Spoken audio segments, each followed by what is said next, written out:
So today we have a legend in the mining industry, Ross Beaty, with us. Thanks for joining. Hi, Jake. You're welcome. Nice to see you. So you're someone that's very known in the metal space, and you've had all types of successful businesses over the years.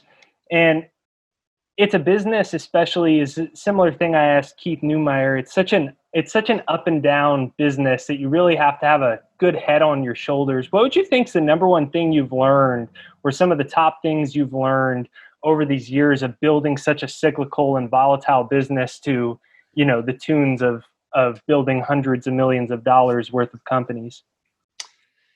Yeah, I kind of use the analogy of Wayne Gretzky in the hockey world, where Wayne always used to go to where the puck was going to go, not where the puck was. And so you always have to sort of think what's going to happen, not just today, but not even next year, but in 4 or 5 years. All of these metals and in fact, all markets are cyclical. It's a fact of life. There's bear markets and there's bull markets. And so in a bear market, you want to be getting ready for that bull market because it will come. I'm an old guy now in this business. I've lived through many cycles, and the real money is made when you buy at the bottom and you sell at the top. And it sounds so easy to say. It's so hard to do, because at the bottom of every market, there's pain. There's pain everywhere. People who haven't sold out have lost a fortune, which they had in paper value anyway. So they've got bruises all over themselves. No company's making money. No investors want to invest. It's just an awful time. But that's exactly when you want to be buying. And by the same token, when a bull market tops out, it's usually in a kind of a parabolic move, a very frothy environment, all kinds of craziness. If a small company wants to raise $4 million, it raises $40 million, because there's just so much money around. There's just this crazy sort of frenzy. And that's exactly when you want to be selling. So, you kind of, like I said, it's easy to say it, it's very hard to do, but markets do follow some trends, and you have to be thinking ahead. You have to be thinking ahead several years. It's not actually rocket science. It's just understanding sort of human psychology and flow of money in the world, what goes on. And I'm a student of history. I love history. So, the stuff that's going on today, it's the human condition that makes it happen. And the human condition has been around as long as humans have been around. So, a lot of the things happening today, they've been going on in every single major empire in for 5,000 years. So you just use history as an example of what to do today. It's not terribly complicated. It's hard to push the button, though, to sell or buy. So Wayne Gretzky, skate to where the puck's going to be. You say history's been cyclical 5,000 years. So what are some of these things that you're seeing playing out? And if you're forward looking, as you suggested, where the puck is going to be, where do you think we're going? Where are you based, Jake? Where's home for you? San Diego. Yeah, so you're I'm going to say you're not a gray hair living outside the U.S. And if you were, you'd probably think quite differently than how you think and your kind of peers think. Right. The thing about the U.S. is it's extremely inward looking. It's such a remarkable country, dynamic and incredibly powerful in every way. And a lot of Americans sort of think the world begins and ends at the boundaries of the U.S. And in fact, it doesn't, especially today. So, things that are going on today are similar to what other, I'm going to say, empires have lived through. And there's a beginning of an empire and there's an end of an empire. And quite frankly, I see so much dysfunction in the U.S. today that it is, for me, it is kind of the signs of the end of an empire. And I think you see that as much in the monetary system and the belief in the dollar and the almighty value of the dollar, and the U.S. is the world's greatest country and the protector of the world and all that stuff, and it's unraveling. So, the move to gold and silver and away from, a iconic, you could see, belief in the dollar is happening among certain people, and I'm going to say more non-Americans than Americans. There's a lot of Americans who do understand what's going on and who do understand history and do understand what's going on with the U.S. dollar on a global basis, but it's really driving precious metal prices higher. That's the most fundamental reason gold and silver are moving strongly right now, and it's going to continue until the Fed and until U.S. leadership comes to its senses and reverses it. And it's so complicated and so incredibly profound in how deep-rooted this view is. I just don't know how this is going to end. I kind of fear for the U.S. I fear for where it's going, because it's not going to be pretty. I don't think there'll be a lot of people who get hurt by it. Yeah, we're actually moving out to the country, up north here at the end of this year, actually, and for that, and also for California tax reasons. So, me and your colleague Rick Rule, he lives one street over from me. So let me ask you, when you assess, and veterans such as yourself that have been around this industry, you always hear someone like me who's new, who's an ardent student, but I'm new. And I hear it's so cyclical, it's up and down, and this is a time to buy, and there's going to be a time when it's going to all sell. And then I look at our monetary system and I go, first of all, my first question is, someone like you, where maybe 5 years ago, you're like, maybe you thought it would be great if we could get $50 silver and crack the all-time highs in gold again. My first part of that is, now where does your mind go for the possibilities? And then the second part of that is, do you see another fall back down, or are we just going to live in an environment for 20 years where gold and silver are just always making new highs? How do you see those types of things playing out in the climate that we have? Sure, I could paraphrase that in one way. You're asking me, when is the cycle? When is the bull market going to end in gold and silver?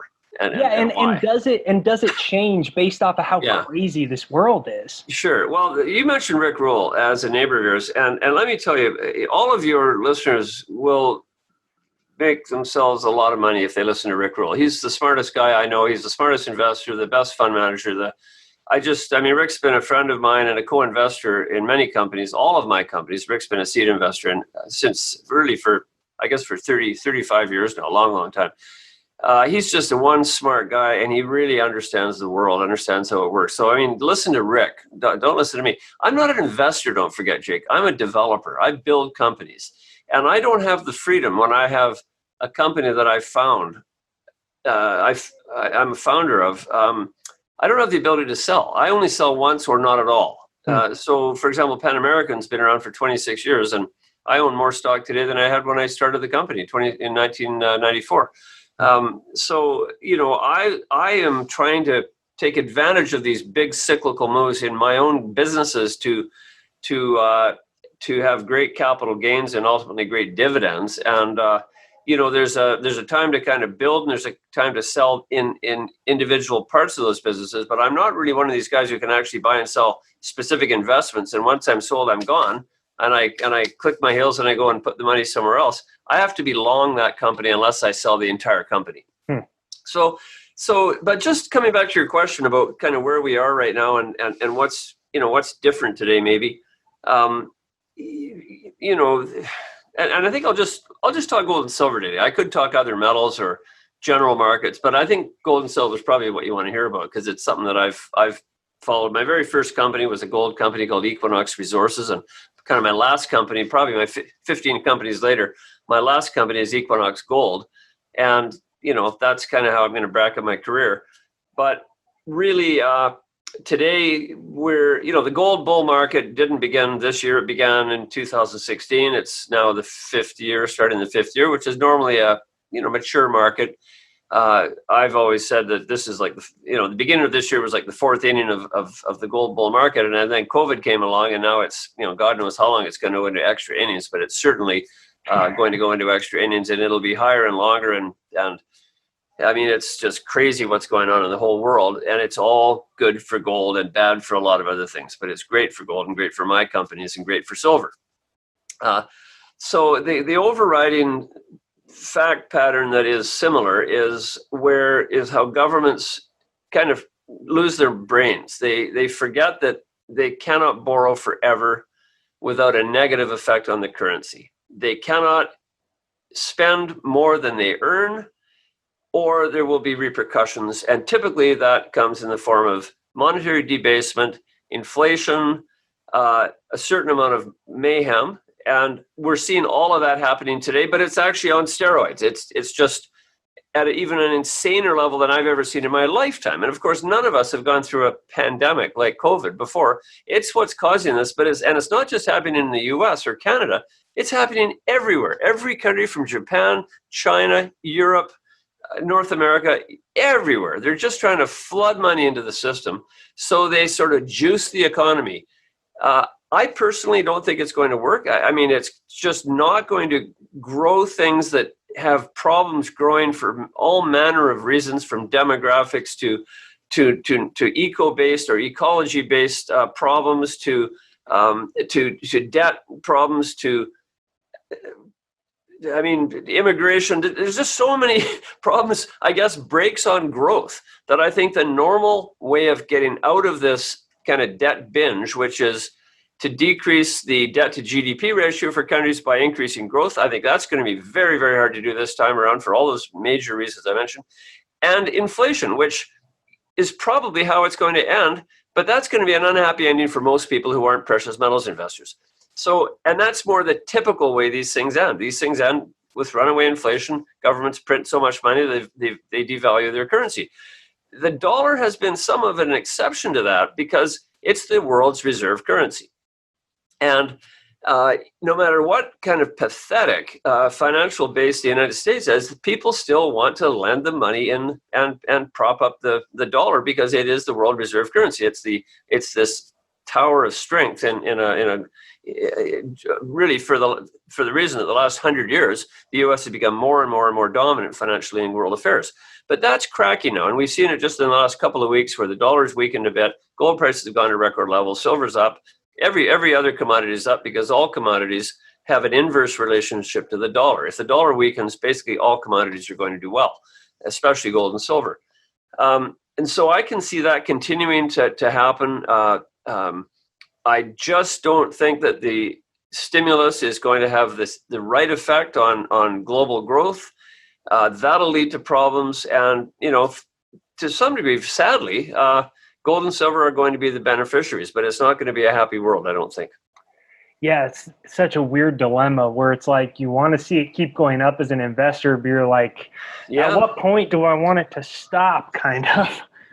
A lot of people used to buy gold as insurance against geopolitical chaos, wars, pestilence, all manner of terrible things. And, you always, because people who had gold in times of war and crisis, during the Second World War, during the Vietnam War, people who had gold had money, had something they could put in their pockets and exit and run and get away from the problem. And no, they always had wealth. And that was sort of a view of a certain number of people. You buy gold as insurance against crises. And I don't think that really plays out anymore. There's lots of ways to have value that's protected against global craziness like wars other than gold. And I just don't think gold has that role anymore. Gold is money. It's really used as a monetary instrument today, as an alternative to stocks and bonds, among other things. And so while that reason to hold gold I don't really think plays out anymore, it's still, there is an argument, and a lot of people promote this, that one should always have 5 or 10% of your net assets in gold, simply to protect everything else against loss. It's not a bad idea. It's definitely not a bad idea. So silver, a lot of people, it seemed maybe who knew where silver could get to before all of this happened, but to see the way it's moving right now, I mean, what type of numbers do you think about in your head where this might be able to go at this point? Yeah, well, there's no magic to any number for example, gold. Gold just went through an all-time high, $2,000, right? The all-time high was whatever it was, 1900, set in the very start of 2012, I think, or the end of 2011. So we've blown through that now, but that's just if you're an investor in US dollars. I mean, gold blew through an all-time high in Canadian dollars, Australian dollars, South African rand, Mexican peso, like every other currency on the planet. It's been trading at an all-time high for several years. So there's no magic to $2,000. It's just a relative thing depending on what currency you happen to care about. And even on that currency, I mean, palladium used to be, which is sort of a very weak or soft precious metal. It's gold, silver, platinum, palladium, and a bunch of the other platinum group metals.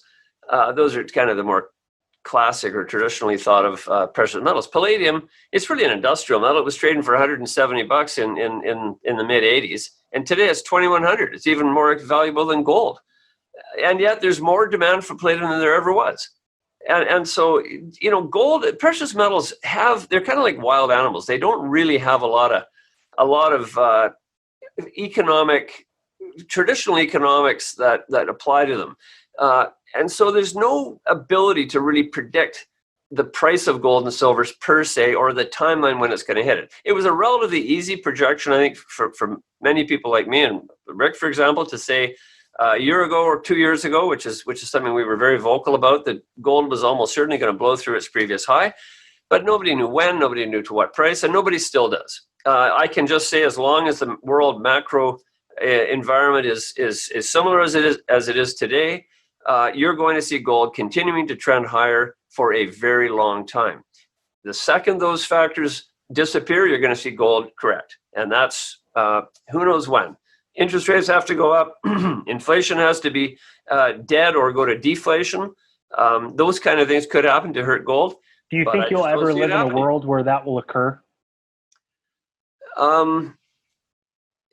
There's brilliant economists that will argue, as long as you have time for every single different economic scenario you can imagine. So, I mean, who am I to tell you what could happen and what could not happen? I just have this conviction that when you have a world where every country is simultaneously trying to debase its currency, where you have zero interest or even negative interest-bearing bonds, no opportunity cost, therefore, to hold gold, you have an outlook for potential return of inflation, which is inevitable if you use history as an example. Wherever you print a huge amount of money, you always end up with inflation eventually. When you have a sentiment change and people start worrying about it, you get higher precious metal prices. It's just a straight line. To what price, when, I don't know. I started Pan American Silver. I mean, a little anecdote. I started Pan American Silver in 1994 when I knew almost nothing about silver, but it was trading at $5 an ounce in those days. And I said, I'm just positive that silver is going to go to $10 by the end of the decade, so 6 years. And I built Pan American Silver. I worked very hard, loaded up with assets, bought every silver deposit I could find in the planet, which is hard to do because silver is hard to find as a primary metal. It's more of a byproduct metal typically.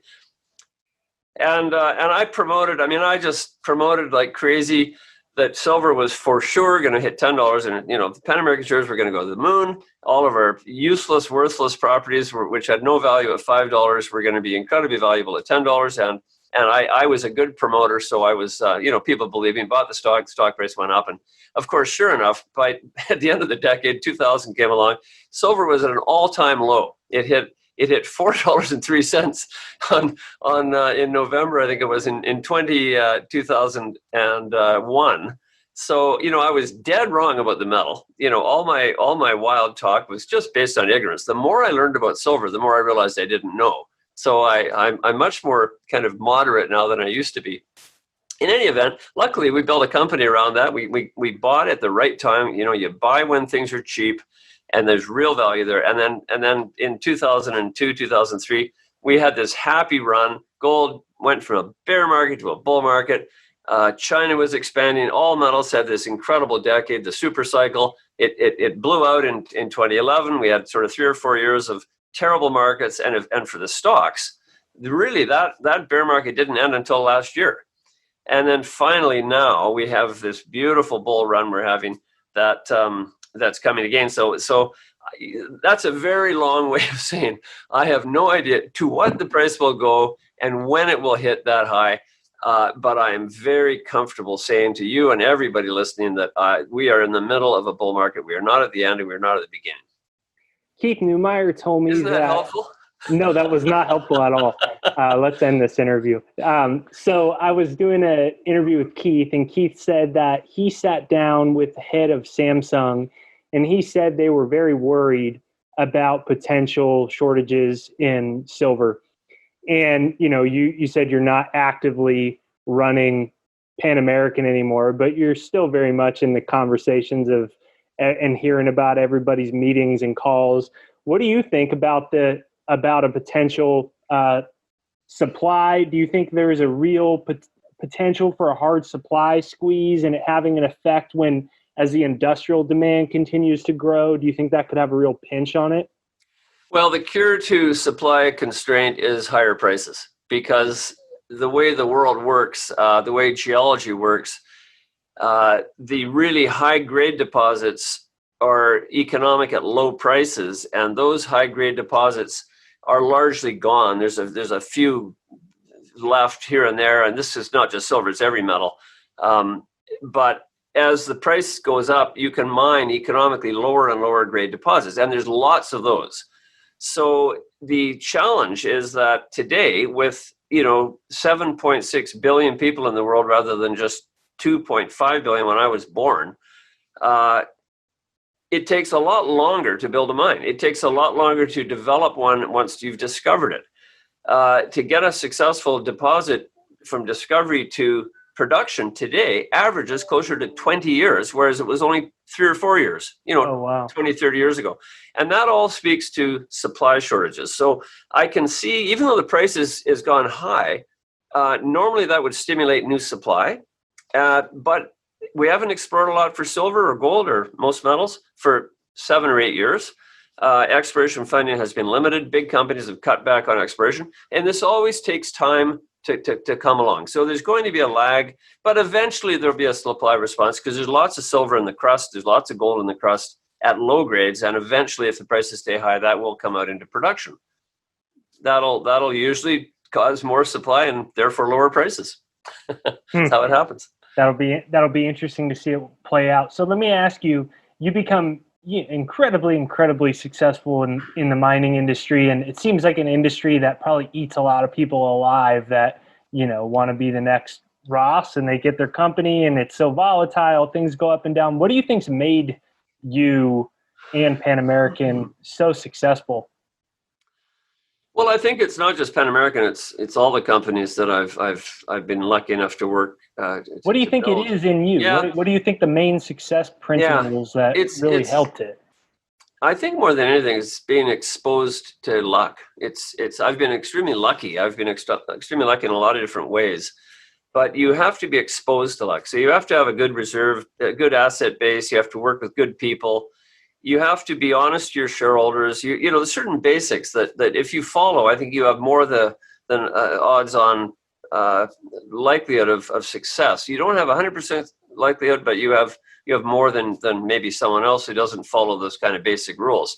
Work real hard, be motivated, pick up the phone a lot, don't wait for the phone to ring. Like, these are things I tell friends of mine's kids who all want to be Ross Beatys, or they all want to be entrepreneurs. I just say, look, first thing is look at yourself in the mirror, figure out what you are. If you're an entrepreneur, if you're a guy who's impatient and kind of greedy and selfish and all those things, you'll maybe make a good entrepreneur. Or if you love ideas and if you love putting things together, go for it. But if you're not, if you're careful, if you're conservative, you should maybe be part of an entrepreneur's team, because good entrepreneurs need good employees and good people who can execute their dreams. And one of the marks, I think, if you look at all successful entrepreneurs, I mean, really successful ones from Steve Jobs down, they attract good people, because they have not just the vision, not just the ideas, but they can actually communicate that to people who want to work with them. Not maybe with the star of say a Steve Jobs or a Elon Musk, but as part of those teams to make. I mean, I couldn't have done anything. Believe me, I couldn't have done anything without a wonderful team of people in every one of the companies I've worked with. I mean, today, Pan American, the management team there, my God, every day they make me look good. And because they're just really smart people. Same with Equinox Gold. These are really smart, driven, great people. But they kind of like having a guy like me who can kind of help them build and create the stories and do the big picture stuff that really makes the whole company work well. So, figure out what you are, and that really helps. And then basically don't try to cut corners. Work hard, build, understand cycles, travel a lot, read a lot, inform yourself what's happening in the world, so you can actually go to where that puck is about to go, because you know where it's going to go, understanding what's happening to the world. I mean, I spent years of my life traveling the world. a year backpacking through Asia, a year backpacking through South America, Africa, motorcycling from Beijing to Munich. I mean, I've had all these international trips. I've worked all over the world, and it's really helped me make business decisions, getting cycles right, that sort of thing. And I mean, I'll give you an example. In 2002, things were just horrible in the mining business. I mean, I was running Pan American then. We were losing money like crazy. We were almost bankrupt. And it was awful. And I was trying to figure out, how can I capitalize on the fact that I know this is the bottom of the cycle? I mean, gold prices were low. Silver was at an all-time low in real terms. Copper was at an all-time low, all these things. And I had just had a trip to China, as I was the president of the World Silver Institute at the time. And it was like a wow trip. It was just seeing that country just flowering like a mushroom. It's just unbelievable. The growth and the metal consumption that all that growth was entailing. So I came back and I said, Pan American, first of all, we're going to do a little financing. We're going to be fine. We're losing money, but it's going to be good in a year. Well, I'm sure metal prices will go better. And then I started a copper company, because copper, if economies are good, copper's Dr. Copper. It is a bell ringer of global economies, industrial economies. So I started a copper company, and it turned into a huge windfall. We ended up with 6 companies and a couple $1 billion of value. So that was directly due to traveling to a country that was undergoing a sea change. Most Americans missed that market, because again, they were just focused on the U.S. and what was going on in the U.S. So that's just another example. Travel, read, make calls. Don't let the phone ring, but get out there and do things. If you want to build companies, that's kind of what you have to do. What was the hardest time of your business career? I've had lots. I mean, it hasn't been straight up. Believe me, I've made more mistakes than you could believe. Luckily, I'm a fairly quick learner, and so if I make a big mistake, I try not to repeat it. Instead, I make new mistakes, and I'm still making new mistakes. I mean, I've had some. I mean, the biggest stress, I think, of all was that one period going through a time when Pan American was almost bankrupt, and we were losing money like crazy. We had one mine in Peru, and everything was just. How did awful. You deal with that and keep and I'm asking you these questions. Look, I've done so many interviews on gold and silver. Everybody knows the price is going to keep freaking going up. It's like I could spend all my time with you asking you, and everyone's going to say, shoot, it might be go to 100. We already know that. Pan American's one of the best companies. They're going to look amazing. But I want to know, how did you get through that? Everyone's going through so much difficult times in their lives right now. And, how did you get through that? How did you rally the troops, and how did you make sure you didn't turn into a depressed stress ball Yeah, I mean, we got through that one. I was lucky. I had Bill Gates as a shareholder, and I trotted down to Seattle, and I visited his fund manager, who was actually on our board, and he agreed to put in some capital. I put in what I could, and a couple other guys, and we put about 12 months of working capital in the company, and during that period, everything turned, and it's been happy sailing ever since. But another big stress was, when you're trying to build these companies, if you're trying to build a pure play like Pan American or like Equinox in gold, you kind of just have to take a lot of risk and go where the deposits are. And some of the best opportunities actually are where you go to a place that's an absolute, terrible investment climate, but changes. And an example of that would be Peru in 1994, when 2 years when we went there. 2 years after, it was probably the worst investment climate in the world, when there was terrorism and bombs blowing up and all kinds of mayhem. And then a new president came along, and he just sort of swept the broom out of all the corruption and the crap. And Fujimori, and now Peru since 1994, it's probably been the best mining jurisdiction in the entire world, and it still is great today. So you can't, judge every country by its history.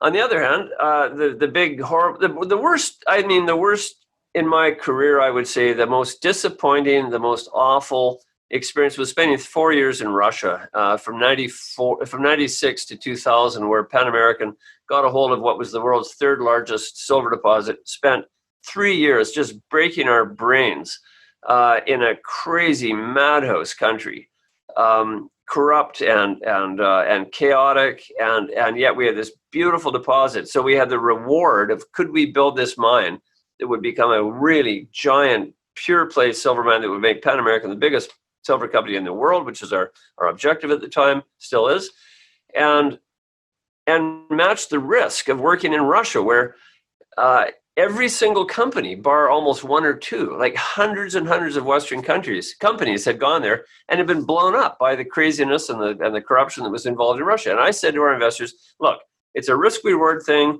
high risk, high reward, and so we went there. I spent 3 years of my life working hard on this. Our whole team did. And finally, sure enough, we got attacked by a group close to Putin in 1999, and we were just blown apart. We got our money back as a door prize, but we lost the deposit and all the effort we put into that. So the stress of that happening, which was completely fraudulent, the whole way they approached it was fraudulent and phony and relied on Judases and rotten judges and all that. That's kind of Russia. That was the risk factor of Russia.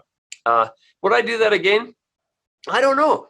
It's a risk reward thing. I mean, this is a risky game, and you've kind of got to go, like I said, you've got to hold your nose sometimes. So I lost on that one, but man, I've won on so many others where we've worked in tough countries and we've proven to be safe and sound there. And in fact, we're doing that with a couple of companies today in Ecuador. I've got a little company called Lumina Gold, and it's working on a big deposit in Ecuador. And, we're going to try to see if we can make a pretty good gain there later this year.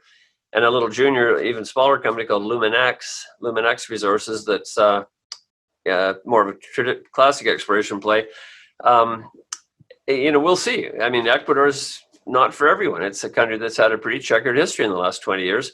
Right now, it's looking pretty good, but that could change. And again, my secret there, and I think my recommendation for investors, it's no different really investing in companies as it is companies themselves investing in projects. The one way to reduce that risk and reward ratio, to get the lower risk across the board, is to diversify. If you're an investor, buy a handful of these companies, not just one.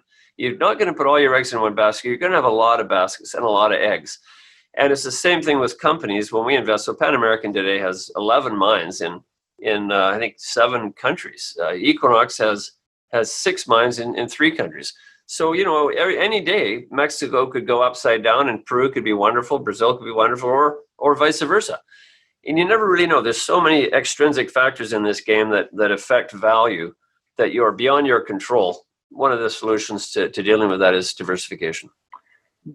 That's probably a good point right now, too. Well, people see dollar signs and you see the stocks, you see some of the stocks starting to move and the price going up, and people put all their eggs in one basket. So let me ask you in conclusion here, when you went through that phase in Russia you put all your energy into something, beating your head into the wall, and then it falls through. And I think right now there's a lot of people in the world that they put all their energy into a job they just lost. They are now out of money.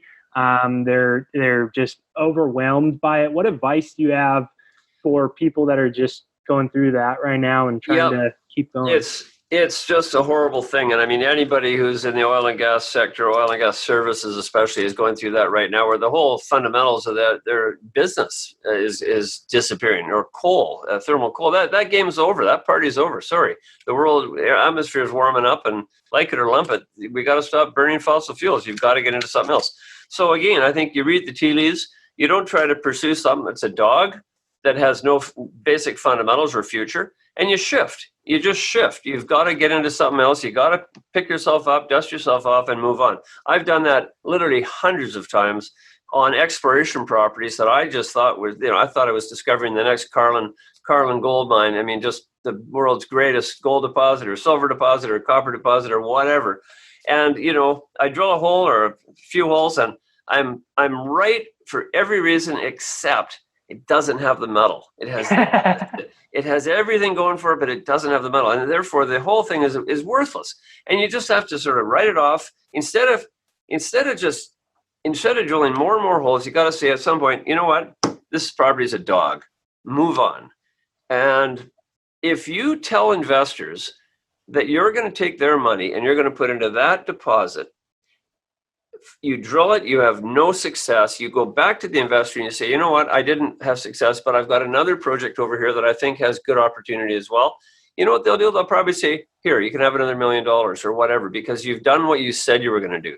But if you take their money and put it somewhere else than where you said you're going to spend it, even if you have moderate success somewhere else, you're likely, when you go back to them to get more money, you're not going to get it because you didn't do what you said you were going to do. So, I mean, that's another thing I think that I've done well that I think is a recipe for, this business requires venture capital.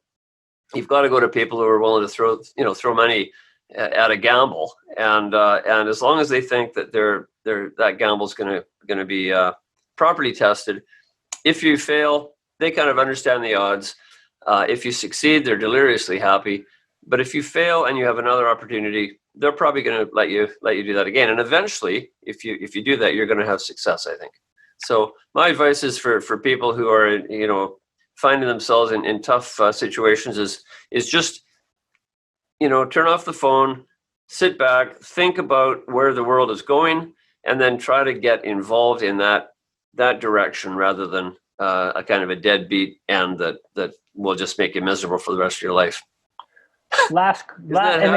No, I mean, it's the truth, and it's well said. You've talked over and over and over. You've looped it back to cycles, and it seems like a lot of your success is you've been able to kind of detach from day-to-day emotions and really say, this is where it's going. This is where it's going. Yeah. So, I mean, it is thinking independently and not being too guided or driven by some other person. Trying to make your own decisions, be your own person. So let me ask you last question, and then we'll let you head off. So what do you think is, if you were talking to people in their 20s, in their teens, or you probably have a lot of people come to you for advice, what do you think is the number one thing people should be focusing on, and what do you think is the biggest mistake that people are making that's just getting them stuck in the same mud?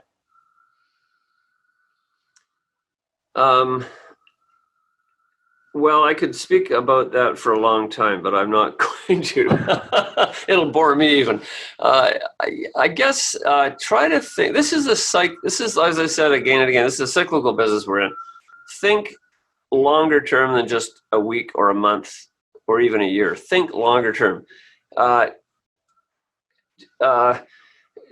Especially now, and I said this especially like a year ago when things just really started to turn. I said, do not sell too early. Don't take 15% and think you've made a wonderful windfall, because in this game, when things turn, the turns are beautiful, and they're not 15%, they're 150% or even 1,000%. When this market really gets frothy, it's a glorious thing to behold and a terrifying thing too, because the greatest pieces of crap will get money and get financed, and the real charlatans come out of the woodwork and try to flog worthless pieces of paper, and they actually get rewarded for it because there's more money than brains in the real froth of a bull market. So, and it's going to come, and those are the times when I think the smart money is saying adios. So don't sell too quickly, but remember, at some point you do have to sell if you're an investor. And if you want to get into the game, join a nice, good group of people and work hard and make your own luck. The harder you work, the luckier you get. Fantastic. Thank you, Ross. I appreciate it. I wanted to kind of hear, and it's what interests me more. I already, we obviously know you're bullish on silver. We know you're bullish on gold. We know you have great companies. Can hear someone else say gold's going to go higher, silver's going to go higher, but I really wanted to hear about just more what's made you such a successful person. So I appreciate you sharing all that, and I think there's a lot of good stuff in there for us all to think about. So thank you for your time. This COVID crisis is pretty weird.